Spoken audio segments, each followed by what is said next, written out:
Welcome, everybody, inside the coach's office. I'm your host, Dan Murphy, alongside my co host, Brian Barnes. And Brian, with this long coaching search that we've had for the University of Michigan, finally comes to an end today. They hire former Utah U coach Kyle Whittingham. What are your initial thoughts? So I think, Michigan fans and Michigan's rivals, their response to this has been pretty much to be expected. I think, right? I think Michigan fans are extremely happy. Before I get into any of that, Kyle Whittingham's a great coach. Like, he's done some awesome things at Utah. He's been there a long time, and he's a defensive coordinator for Urban Meyer. Before he took over and did some things like, led Utah to a couple of Rose Bowls. So fantastic, good football coach, no doubt about it. And I mean, like I said, the response is about what you'd expect, right? And I'm going to criticize a little bit, both, right? It's not that I don't think Kyle Whittingham's a good coach, but he was not at the top of any list in any big board that we saw or that we thought. And Michigan was turned down by a few high level coaches. And I do think there is an aspect of the Michigan fan base that thinks they can get anybody, and that's not the case. And so their response to, no, he's great. He's what we needed. He's stable. He's the culture guy. I mean, okay, stop. You wanted Kalen DeBoer, you didn't get him. You wanted Kenny Dillingham, you didn't get him. You wanted John Gruden, you wanted Jesse Minter. Those guys aren't coming. Okay. And that's not saying this isn't a good hire. This might be what they need. But I do think there's a little bit of humble yourself a little bit, Michigan people. Okay. That being said, the concerns that I have is that again, he's an outsider. And I know there'll be Michigan people now that'll say, with everything that's gone on in the last 10 years, it's okay to go outside the Michigan family. But for the longest time, that wasn't the case, right? And there's still people that wanted inside the family. And so I've talked about this before a lot with how I thought Jonathan Smith at Michigan State, I thought did a lot of good things in his coaching career, but he just wasn't a good fit, right? He's not from the Midwest. He's not from this area. So it'll be interesting to see who Kyle Whittingham surrounds himself with as a coaching staff, and it sounds like, his OC's coming with him. Beck, I think was his last name, right? And they all have West Coast ties, right? And so, obviously you're going to see guys commit and decommit. Bryce Underwood's situation will be huge, right? How that relationship's going to turn out. If he hasn't reached out to him already, obviously he will. So it's not that I don't think Kyle Whittingham's a good college football coach, right? I do. You made Utah nationally relevant after Urban Meyer left, or you could say he continued, right, to do what Urban Meyer for a longer period of time, right? I just think there's some red flags, and that might not be an issue at all. He might come in and say, with the transfer thing, having those relationships. Or where you're from doesn't matter as much. And again, that might be true. Now, conversely, though, it's funny when you look at, Michigan State Twitter and Ohio State Twitter and Facebook and whatnot, social media, they're laughing and saying, oh, this is what, you got a 66-year-old guy who was about to retire, right? Or who basically Utah didn't want anymore. Of course that's going to happen. And like anything, just wait and see, right? That's ultimately what's going to happen. And I think it's January 2nd, the transfer portal opens.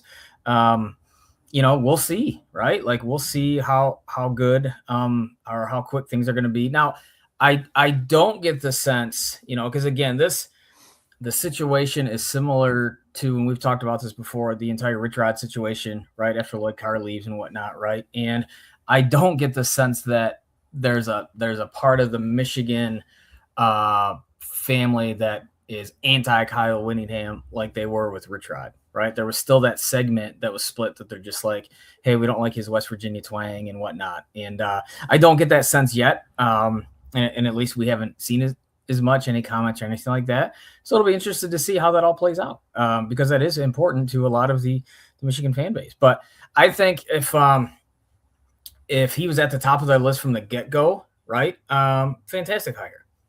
Fantastic hire, but we know he wasn't. So But I go back to the Penn State coaching search and how an absolute debacle that was. I mean, they went through like probably 20, 25 names. Much But longer.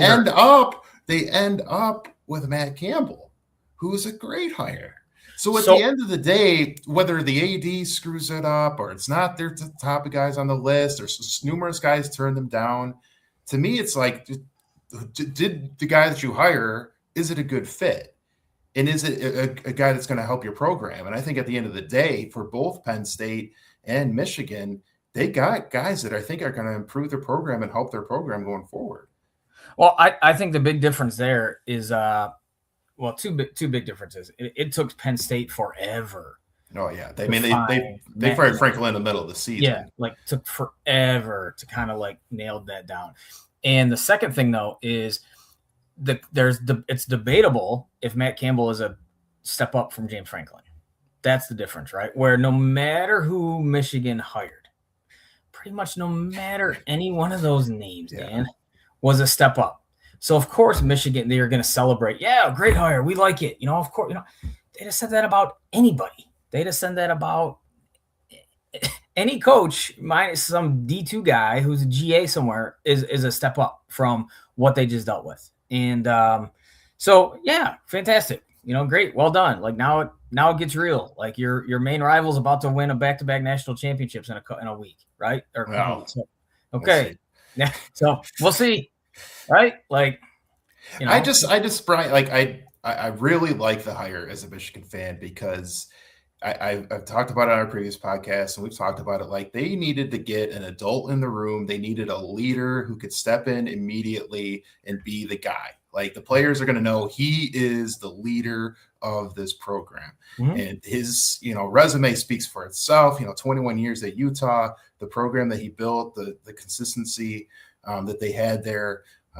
Never in the headlines for bad things or recruiting violations or any of that stuff. And it just feels like this is the guy they need right now. Is it, people are complaining about it. It's obviously this isn't a long-term solution. He's not going to be here 10, 15 years. That's for sure. It's a 5-year contract. And I would assume that would be, the length of how this is going to go. I don't see him signing a second contract or signing any extension at any time. So, it is kind of a short term. It is maybe a little bit of a bridge, but I think they just need some stability. They need somebody who can step in there right now and be a leader for this program, because there is very little stability at the University of Michigan, especially within the football program right now. And I think Whittingham can step in right away and bring some, bring some leadership and hopefully keep a lot of these recruits that they already have. I know some have already said that they're, going to leave Michigan and whatnot, but you mentioned the transfer portal is going to open up as well.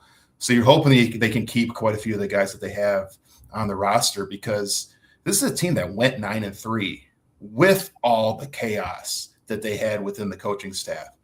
So this is a very talented roster that they still have. Obviously, Bryce Underwood being the number one recruit in the country, almost in some ways, even though he played 12 games, going to play in the bowl game, it almost feels a little bit like a wasted year in terms of its development, but still incredibly talented. And Whittingham's going to step in and have maybe one of the most talented, if not the most talented teams he's ever coached. So he's always been a guy who's done, gotten the absolute most of the talent that he has. And now he's going to get top 10 recruiting classes year after year. It just, I just don't see any reason for anybody to complain about this hire. I mean, in the immediate, I guess I kind of agree. Sure, right? And we talked, one of the more recent times we talked, when you brought up Kalen DeBoer and Kenny Dillingham, I said I didn't think it was either of those guys. And I right on that one. Yeah. I was talked about Kyle Whittingham, and I said that for the reasons you just mentioned. Like, if you're taking kind of the big picture approach as well, though, like, yeah, I mean, yes, in the immediate, on the surface, yes, they needed a guy who there wasn't going to be any potential issues or potential things that show up, on the news and whatnot, right? Like the article that came out in the Detroit Free Press yesterday or one of the more recent days that talked about the inner workings and the staff arguing and just what a colossal mess, right? You don't think could ever happen at the University of Michigan. But like, to your point though, like, okay, the guy's if you think he's a bridge, and Michigan fans will act they'll say that great hire, short term, bridge, older guy, whatever. Like, okay, bridge to what? Like that's my like bridge to what? Like is this the bridge to the next long term? Okay, so Michigan coach in theory, but to me, it's the way college football is now. Who cares about long term coach? It's all about the here and now. It's all about you can. I mean, we talk about it all the time. Look at Kirk Cignetti. You can switch. You can move things along very quickly. Yeah, sure, but like, God, okay, so that's what they're banking on. Like, this is going to be in the next 5 years. The transfer and NIL, they're just going to load up and go do it. Like that just seems like every other team now. That's how it is now. That Brian. doesn't. I don't. That's college football now. That's fine. If that's true, I don't see that happening. I don't see it happening. That's what you're banking on.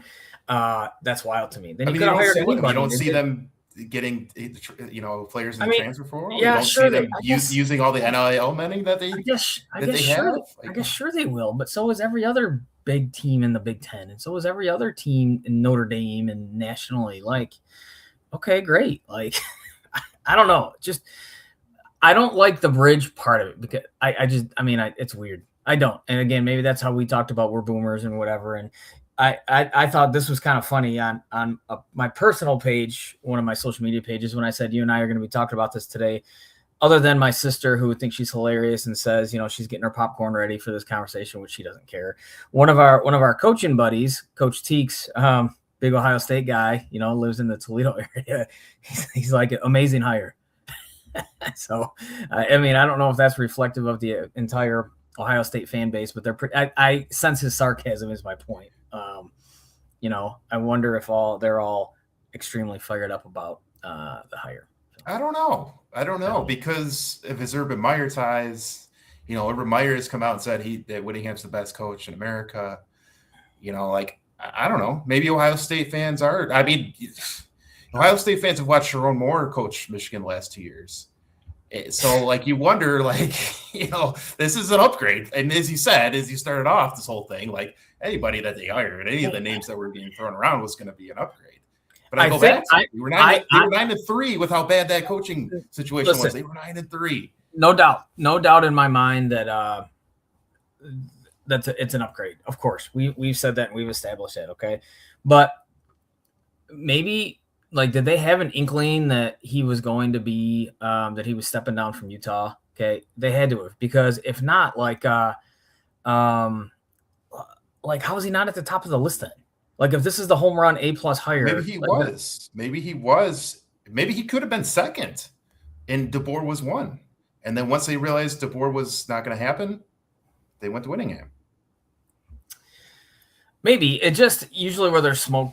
Right, there's fire, and you really didn't hear anything. And there's some national guys that I respect and we respect, and they were kind of when this all started, right? They all kind of said no, Kyle Whittingham was not somebody that we thought was going to go there. Maybe you're right. I guess my point is what does it matter? They didn't get their top guy. Well, who cares? Did they get a good coach? Yes, Whittingham is a very good coach. I just don't get it. I don't get the bashing of Michigan because they didn't get their top choice. Who cares? If they got a good coach and it's an upgrade, who cares? Michigan is a better team today than they were yesterday. Okay, but again, fantastic. And they could have hired you and I think they might have been a better team because we're not going to go cheat on our wife. But let's go. Does this make them nationally relevant? I guess that is my question. Do you think this is not nationally relevant before? I don't think they've been nationally relevant the last 2 years. They weren't in the playoffs the last 2 years. No. For all the advantages that Michigan supposedly has, all these resources that Kyle Whittingham is going to have, right? They have been nationally relevant. They went into the final game of the season with a chance to go to the playoffs. Yeah, they played like garbage. We know why. But still, they were 9-2 going into that game. They weren't one of the top 15, 20 teams in the country this year. The last 2 years. Sorry. Does this put them on the national championship just a couple years ago? I understand. I know we could do that. Like we could go back and forth. But again, you said even since then, though, it's a different type of game now than it was even in 2023. Although, again, we could talk about crazy. I agree. I'm just talking about the national relevant. Yes, correct. Like national relevant. They're totally still nationally relevant. They haven't completely fallen off the cliff. Listen, are they national because of this? Are they national title worthy next year? That's tough. That's so tough to say because it depends on Bryce Underwood and how he develops. It's just there's so many factors to that. But do I think they're a playoff? And they have a really tough schedule next year. But do I think they're a playoff team? Yeah, I think they're contending for the playoffs. But they contended for the playoffs this year. That's my point. They were right there. I think if Caleb DeBoer is their coach right now, they're in the national title conversation. I just do. Going into next season? Yes, I do. And that's in terms of what makes you say that DeBoer is so much a better coach than his offensive mind. He has a history of I know who's a quarterback who's like 27 years old right now, and I saw still has a year of eligibility that Cam Rising, right? He's pretty good, right? Okay. Yeah. But freaking again, Michael Penix was a Caleb DeBoer guy, right? So he developed and he has a history of developing a first round pick. I think he offensively, he's a genius. I think immediately that's holy hell, we stole the Alabama coach, right? That's Michigan. That's or John Gruden even.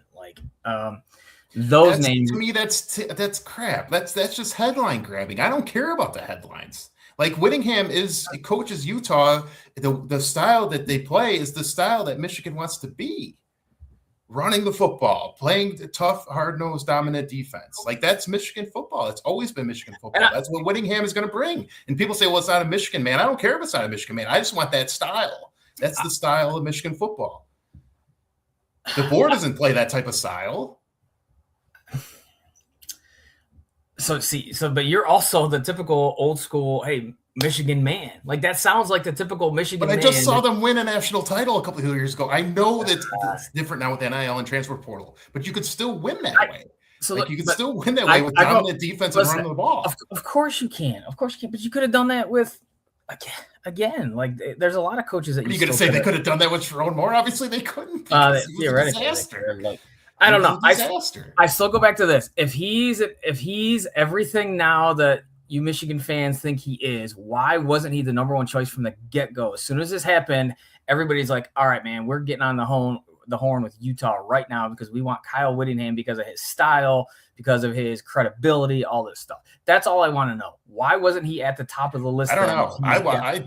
I thought Whittingham would have been a great hire. I also thought Jeff Brown would have been a great hire too. But I say this. I thought there was a lot of great choices. I know. It sounds like I'm bashing him, and I'm not. I'm sure he will be successful. I'm not. You're just annoyed by Michigan fans, and I get it. I understand. Just having some fun, and I get it. The arrogance of it, I get it. A little bit. A little bit, yeah. And guess what's going to happen? Here, let me make sure I play both sides of the aisle, right? On the Michigan State side, as soon as Tom Izzo retires, it'll be the same thing. They think they're going to get Mike Krzyzewski to come out of retirement and go to East Lansing because they think Tom Izzo's on par with him. Okay, I get it. I can play both sides of it. Like I said, I'm not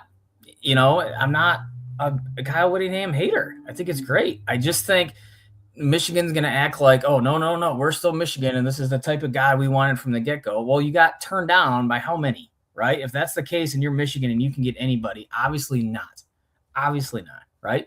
A lot of comments from Joe Alexi. We appreciate it on Facebook. I don't know if you had a chance to see what he's saying. He's put some good stuff together, but a lot of it you might want to sort out because Joe's pretty fired up, so we appreciate that. And Bobby Grimes, we appreciate your comment as well.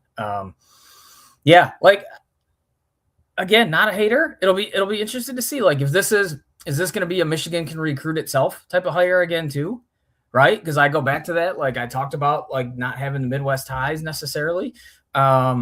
Is Michigan going to be able to recruit itself? Hey, we're still Michigan. Come play here. I don't know if college football, like you said, is like that anymore. I don't know, right? I don't know. Are there going to be a bunch of dudes on this Utah team all of a sudden going to enroll in Ann Arbor in a couple weeks? I don't know. Right. It's weird. It's fascinating. It's weird that we're talking like this, but it is fascinating.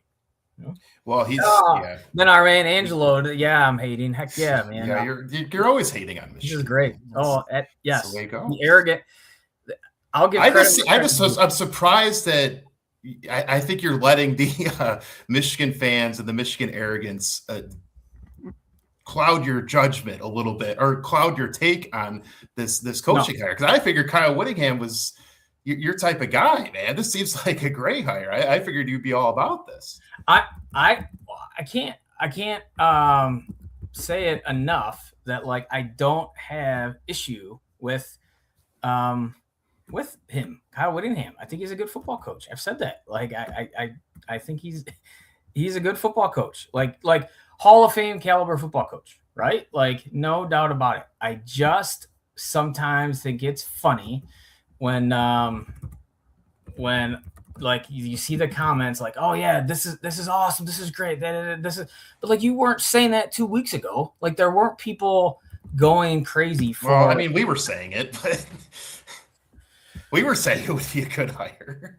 Yeah, I mean, I know. Yes, of course. And that's what I'm saying. Like I feel like people know football, think this is a good hire. Yeah. Interesting. You know what I mean? Like, yeah. Interesting comment from Bobby as well. Bobby Grimes as well. Like, do we see them keeping the running back coach? Like, I think I mean, typically it's hard when you are taking over a program. This happens at the high school level. You know, this happens everywhere. Like you want to be surrounded with your own guys, right? Like you obviously do. But it is important to potentially keep guys around, right? That, again, have the local relationships with high schools or current players, things of that nature, knows the layout of the program that can help you out with that transition a little bit. So ultimately it just depends. Like who's like we said, they said he's bringing his OC. And it says also, it looks like they're going to bring BYU's defensive coordinator. Yeah. So that means it's a pretty good staff he's bringing with him. No doubt. Wink won't be on. Right. So, I mean, because I don't think he'll take a different role. So, there's a lot. That just depends on who he wants to keep around, who he wants to bring. Right. Like if he wants to bring a full offensive staff, then Michigan's offensive staff, even guys that we know we're close to, like Ron Bellamy, receivers coach, who we like a lot. Like I hate to see something happen to him, but he also has a good track record recruiting in Michigan, right? He has a lot of great connections with the high school coaches in Michigan. So, I mean, it'd be a good idea to keep some guys that have recruiting ties locally. That's what I'm saying. Yeah, that's what I'm saying. That might help out a lot. So a lot of it, it just depends. And we've talked about in this day and age, you got to recruit your own guys now. 100%. So they don't enter the transfer portal. So a part of that might be like, some of these players might have really good connections with their position coaches. And if their position coaches leaves, maybe that puts them in the transfer portal. So you got to evaluate that as well.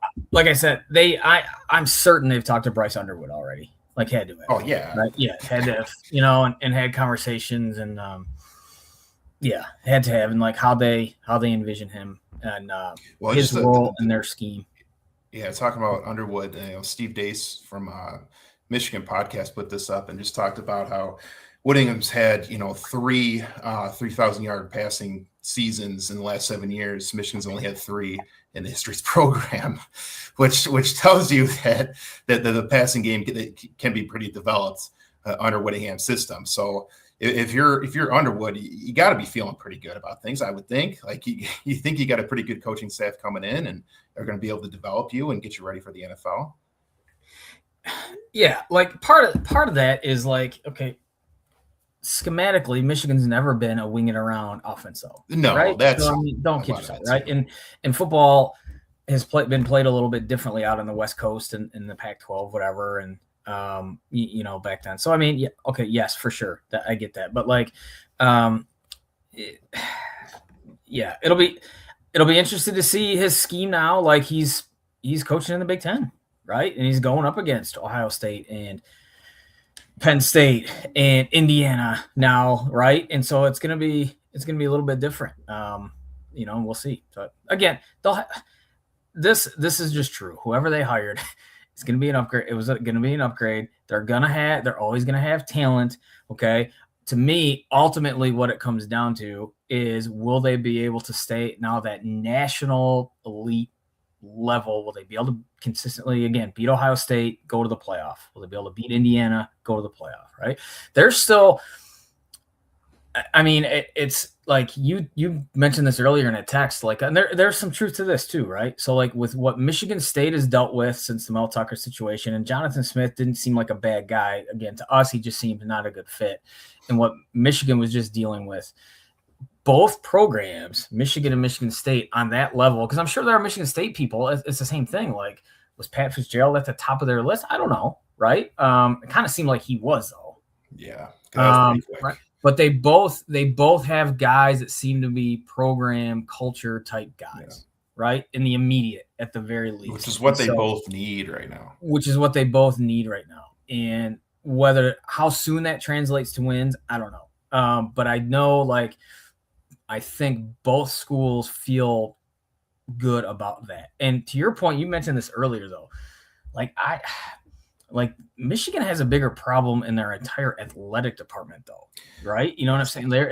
That's the bigger issue, or who their president's going to be. I saw that tweet from John U. Bacon. Like, what the freaking heck? Like, a football coach can't fix all of that.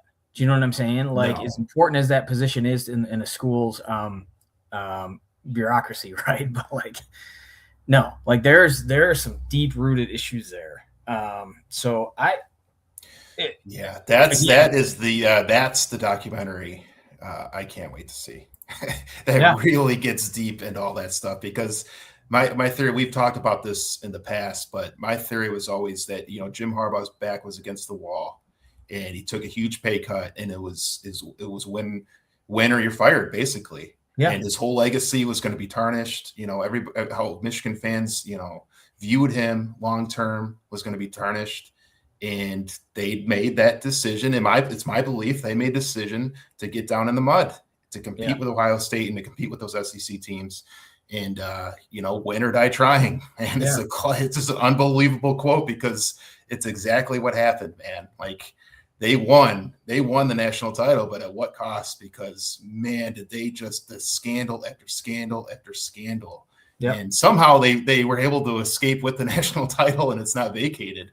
Yeah. But, man, at what cost? At what cost? And it's just, I'm a huge Jim Harbaugh fan. I was since I was a kid. But at some point, you just got to look at it and be like, man, how did you not know about these guys that you were hiring? Like, it's not like it's just one or two or three, man. It's multiple guys that they hire on that staff that have been kind of not just been in trouble from, recruiting aspects and recruiting violations, but like legal things, legal aspects, and just bad people. Like, how did he surround himself with that many bad characters and bad apples? It's mind blowing. Yeah, unfortunately, like, I think they're a segment of Michigan fan base and people at their school that don't care. Like, they got their ring, they got their name, they got the title. It doesn't matter, right? Whether like the comparison I've heard was always like, the Patriots with Spygate, right? Like, same kind of thing. Outside of New England, everybody talks about how that's tainted, right? But inside of New England, like, they don't care, right? So it's similar. Yep. The cool part is, we're going to know soon, right? Within the next couple of weeks, how it's going to play out. I still, like I said from the beginning, I think it's weird that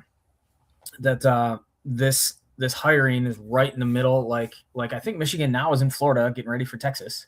Yeah, right? He's supposed to go down there and be with him. I don't know. He's going to coach, but I think he's going to go down there and try to meet with the different players and. Yeah, is he going to meet? Is he going to meet with the coaches? Is he going to meet with Biff? Right? Is he going to figure out what? I would assume that's going to be an interview process in a way with those coaches. Yeah, because he's got to decide who he wants to keep on staff. And, it's weird. Like, I wondered, like, and I said, do I think that is it going to be crazy overboard that hindering Bryce Underwood for practicing these next couple of weeks, not doing the scheme he's going to be doing next year? I don't know, probably not, right? But it would have helped. Like, if this hire would have been sooner, potentially, you know what I mean? That's what always surprised me, to like, all right, try to get in there as soon as possible for these spring practices and start early. But, that's not the case. And I'm not saying this is happening. I don't think it's happening, but like, what if Bryce Underwood's not the guy? Like, what if Kyle Whittingham's guy is That's not another Bryce part of it Underwood? too. Like I still think You know that's what I mean? a question to be answered. Yeah. Like I Like, don't what if, know. no, Like what if, nah, how yeah, was it the coaching or was it him? And how much of it was it? He's just a freshman, like that's correct, to be expected that he's not going to look correct. as great as you'd like. But it just looked like he did the exact same quarterback in game 12 as he did game 1, and that's concerning. If I wonder too, like if are these guys like who are they coaching Utah in the bowl game? His staff, the rest of his Well, that's staff. what Bobby Grimes was asking about Jason Beck, the OC. I would assume, and I don't know this for sure.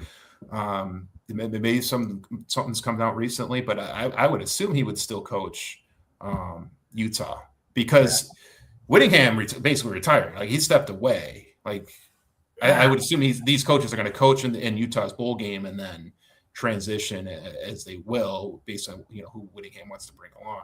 Obviously, Beck's already expected to come along, but I would assume that the Utah coaches are going to coach in the bowl game. I don't know why you would disrupt that now. You're just a few days away. Yeah, bizarre. Interesting to see. It just here's where we are. Like I didn't think you and I'd be talking about this a month ago, and this is what we're talking. No, we were complaining about Underwood not being used in the run game. Correct. You're right. Sharon Moore. That's what we were criticizing Sharon Moore a month ago. How's this for a crazy thought? A month ago, if you would have told me that Kyle Whittingham was the head coach at Michigan State, I think that'd be more believable than this. If you would have said that a month ago, I do, because because Sharon Moore would still be the coach and he'd be preparing for this bowl game, right? And Whittingham, for all we know, was still stepping down from Utah, right? Michigan State was still in the need of a coach. I would have thought a month ago We'll say before the Justin Spiro tweets. Yes. We'll say before that. Yes. Fair. Yeah. Fair. So yeah, interesting. I mean, yeah, we'll see how it plays out. It'll be interesting these next. If what you're saying is like, all right, hey, short term, next 5 years, the bridge, whatever, they're going all in for national championship. I'm just surprised it's him, I guess. And if you're going all in, like, I don't think they got the guy they wanted from the get-go. But I like him. Fearless Frank says, told you he was going to be our guy. So Fearless Frank knew it from the beginning. Yeah, he knew. I don't know. We mentioned Whittingham. We both liked Whittingham. We did. Yeah, we sure did. So, I mean, as a Michigan fan, I'm happy. Yeah. Right? But like I said, there's quite a few candidates that were talked about that I wouldn't have been too disappointed. But no. Well, I think it's a good hire, and I think they're in a good place now. There's like, who knows how many feelers went out to any NFL guys, like Adam Stenovich, right? With the Packers was another name. Yeah, I did hear that. My buddy Mario mentioned that to me last night. He theoretically, like you said, to your point, maybe more. He would have been more of a long-term guy because I want to say he's younger than me. Potentially, just wild. Yeah, just wild. Yeah. So, I mean, what do you think? What do you think long term for Michigan? Like, I shouldn't say long term, but over the next 5 years. Do you think? The next 5 years of this deal. Do you think they get back in a national championship contention? I say just making the playoffs to continue national championship. I think because it's Michigan, like they should be in the playoffs, like theoretically every year. I think Ohio State feels that way. I think Alabama feels that way. I think Georgia feels that way, right? There are some schools that you're just like, okay, they should. Indiana feels that way. Indiana now, crazy, right? Like that's 2 years in a row they're in it. Yeah. That should be the expectation. Now, but again, on the high end, the high ceiling, like you're saying, yes, it's going to be like a Kurt Signetti, and all of a sudden, bam, turnaround, nationally elite, not relevant. Maybe I was using the wrong word. Nationally elite. Okay, that's like on the high end ceiling, right? I think the low end, like again, okay, what if they're not a playoff team next year? I think low end is they're pretty much exactly what they are right now, which is 9-3, which is very possible because their schedule is increpidly difficult. And that's not good. Do you have it on you that you can bring it up, or do you have that graphic, their schedule that you can find to bring up? Like, to me, that is not good enough. Like, I'm sorry, that is not good enough if they're not a playoff team next year. If that's now like, what if they're 9-3? What if they're 9-3, competitive, No. And Bryce Underwood really looks like he's developed. Are they a playoff team? But they barely see, like this, but like again, so like you brought it up. 2023, they're a national champion, and now the playoff got bigger in 3 years in a row they weren't in. Like, how is that acceptable? Like at Michigan, quote unquote, right? Like Michigan people will tell you they're basically they won one national title in 30 years, and so hey, they're Alabama, baby. But like you're saying missing the playoff for a third straight year is that's okay? Like, no. It's not. No, but I mean, no, really. You tell me as a Michigan. You tell me. It's a weird world of college football. It's a weird. Yeah, it's a weird. I don't know. There we go. That thing's kind of covering it, but you kind of get the idea. Yep. You got Western Michigan, Oklahoma. You got to have Indiana. You're going to have Michigan State. You're going to have at Oregon, at Ohio State. At Oregon and at Ohio State. I mean, it's brutal. That's Penn State on there too. And, they're gonna be a lot better next year. So Iowa's on there. Like, that's tough, man. Really I mean, you're looking at potentially on the low end, say Oklahoma, Indiana, Oregon, Ohio State. Those are 4 very, very possible losable games. Yeah. Yeah, very possible they're underdogs in all 4 of those. Do you think? Okay, let's say right now they bring back the roster currently as it's constructed. What's their record? Like how many losses do they have? I think they need. I think 9-3.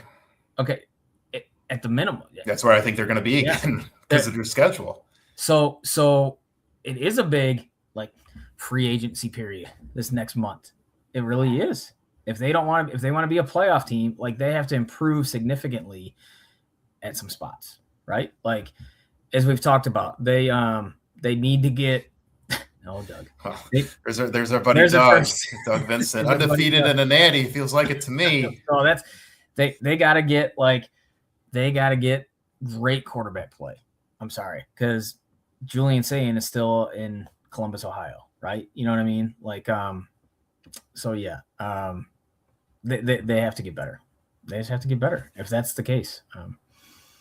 Well, let's put it this way. This may be a better example. If Whittingham had taken over before this season, the 2025 season, where would Michigan be right now? I think you'd be feeling a lot better. Obviously, I think you'd be feeling a lot better. I think Michigan fans would be feeling a lot better. No, I just mean, what do you think? What do you think their record would have been? Do you think they win any of those 3 games they lost? Oh,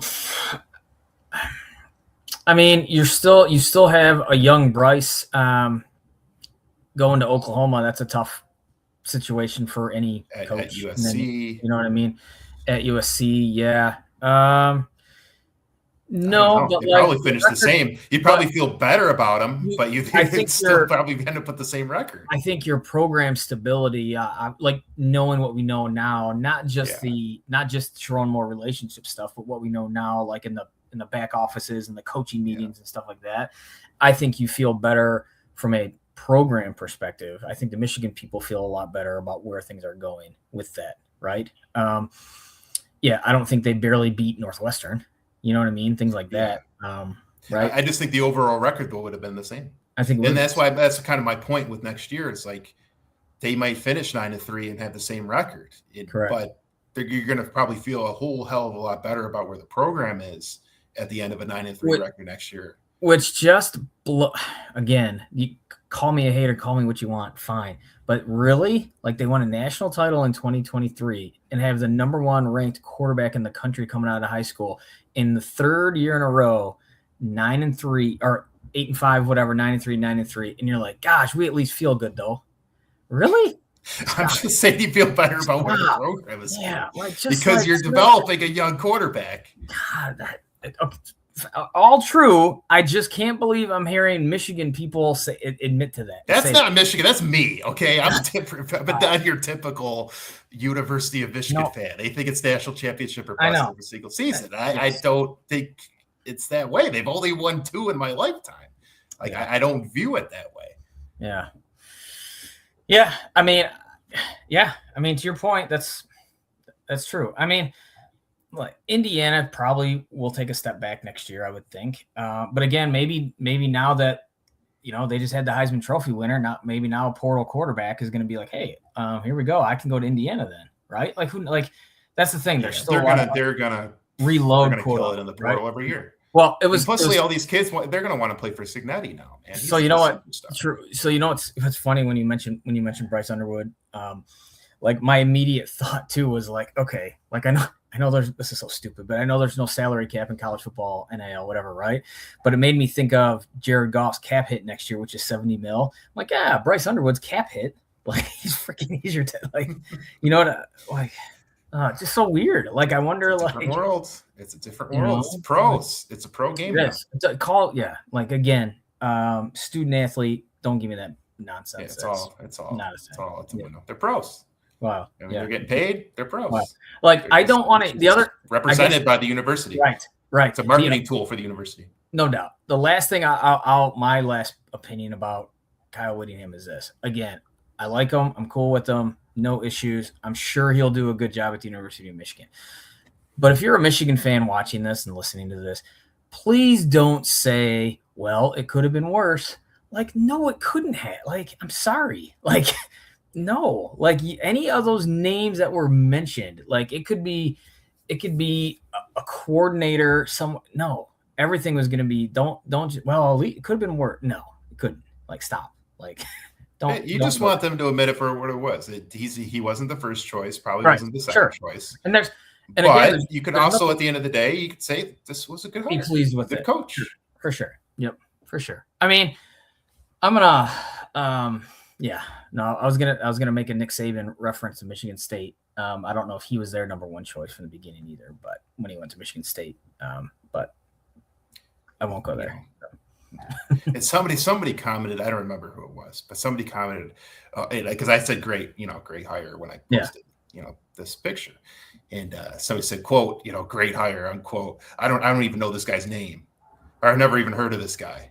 I'm like, if you've never heard of Kyle Whittingham, man, then you just don't know ball. Like, I don't know what to tell you, man. Like, he's multiple Pac-12 champion. I mean, he's not like the sexy name. Like, he's not DeBoer. Right. He's not, Dillingham. He's not, a Saban or a Belichick or something crazy. Like, it's it's not a great name like that that's going to draw the headlines, but he's a really good college football coach. No doubt. Dan, let me ask you this though. Like a couple weeks ago when this whole thing just started and you're a Michigan fan, and before Kyle Whittingham's name was ever mentioned, right? Ask any Michigan fan. I'm curious now. I'm curious if they're being honest with themselves. You have two choices. One is Kyle Whittingham from Utah. The other one's Brian Kelly. Oh, there's no way it's Brian Kelly. There's no way Brian Kelly was ever a thought process for anybody. I disagree. I think Brian Kelly was on. Brian Kelly tarnished his whole legacy with LSU. Went from day one at LSU. Okay, so again, let me say it again though. When this just started, how many Michigan fans, whether you feel that way, I'm not talking about you, I'm talking in general, Michigan fans, put Brian Kelly's track record and Kyle Whittingham, put them next to each other. Who would you rather have? Who would they rather have? I'm saying. I think a lot would have said Brian Kelly. To your point about Kyle Whittingham not being like the name, right? I don't know, man. I don't know. Because I especially with Michigan fans, I think Brian Kelly became a joke because Michigan was able to flip Underwood from him. Like, I just think Brian Kelly's become just a joke nationally, honestly. With all that stuff he was doing with LSU at the beginning and the little video where he was dancing and I've got halftime speech and all that. He just made just a fool of himself. Yeah, well, and we have coaching friends who hated his guts when he was at Grand Valley and Central Michigan and all. I mean, we know. I still think though there are Michigan people when this first started, before Kyle Whittingham was even an option, but they're all acting like he's the savior now. And a month ago, I think they would have said, put those two together. I think it's at least 50-50. I mean, maybe, yeah. Well, the Michigan fans that you're referring to, maybe you're right, but that is Michigan fan. That's Michigan fandom.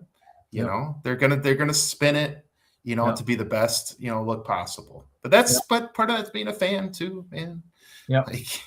But I get it. You hate the Michigan arrogance, and I understand it. It bothers me too. As a Michigan fan, it bothers me, all that crap. Yeah. But at the end of the day, Brian, I just look at both programs, Michigan and Michigan State. Both programs are better than they were a couple weeks ago. No they doubt. both got really good hires. They both got good leaders. I think both programs in a very good spot right now. And I'm happy about that. I'm happy about both these coaching hires for Michigan and Michigan State. I think they're in a good place going forward. I agree. Yep. No, I agree. For what's been going on off the field, these are two, hopefully now it can just be football and recruiting and we can just talk football, Brian. We can just talk football with these teams. Yeah. Talk about the X's and O's, talk about the players. But we're still going to have to talk about transfer portal and NIL. But we could talk about their talents and these players, how they're going to fit in with the teams, and that we're not talking about all these scandals and just awful stuff. For certain. I'm not going to have to show graphics of police reports and things like that, and arrest photos and all that. Man, rough. It's been a rough couple of weeks for Michigan and Michigan fans, man. I just want to enjoy the fact that they made a really good hire today and things. The future seems bright. Let me. All right, Dan. Before we go with that, okay. Who would they have hired that you would have said it would have been a bad hire, though? Who would have been hired that Michigan fans would have been like, no? Brian Kelly. Okay. But to your point, and I agree, he really wasn't an option.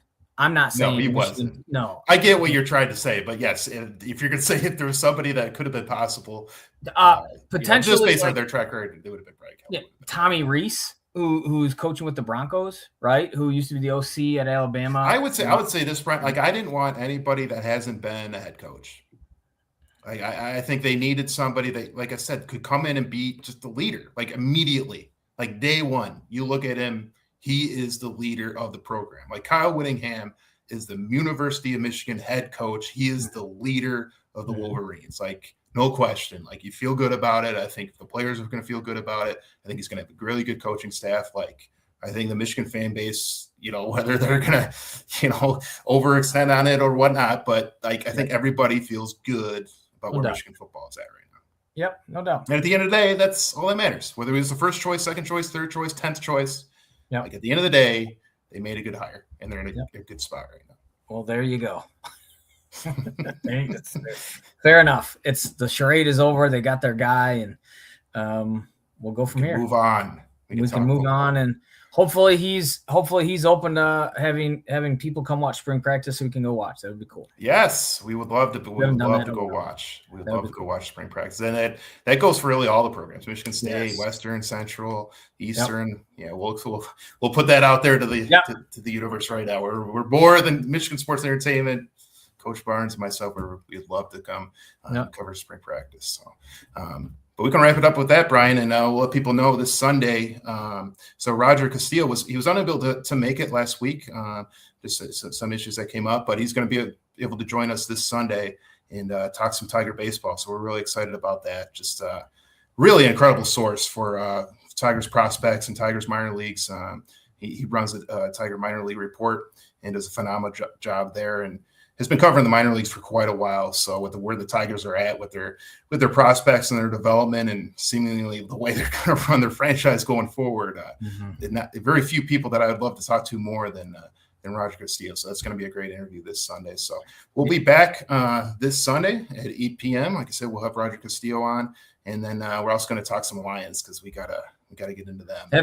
That's we initially were going to get on and talk about yesterday, and there's a lot of ways we can go with that, but pretty disappointing. But the Kyle Whittingham, this obviously takes the cake for today. So Sunday will be a good one, though. Sunday we got a lot to cover with the Lions. A lot to cover Sunday. So it's not a playoff preview. It's not a go must win in Chicago preview. It is holy heck, where they go from here. I cannot believe that Week 18 is basically now an exhibition game for the Lions. I can't believe it. I mean, an exhibition game in the wrong way. It just doesn't matter because they're out of it. week 18 a year ago determined that they had the number 1 seed, and now a year later, week 18 is for the not even playoff positioning; it's for draft positioning. Like if you would have told me that after you want them as Lions fans, you kind of want them to lose. You do, of course you do. Of course for you better do. draft position. Of course, finishing last, so you get the easier schedule. Of course you do. Awful. But we'll get all into that Sunday night. But for tonight, they'll do it. For Coach Barnes, I'm Dan Murphy. It's been Inside the Coach's Office, and we'll see you Sunday night.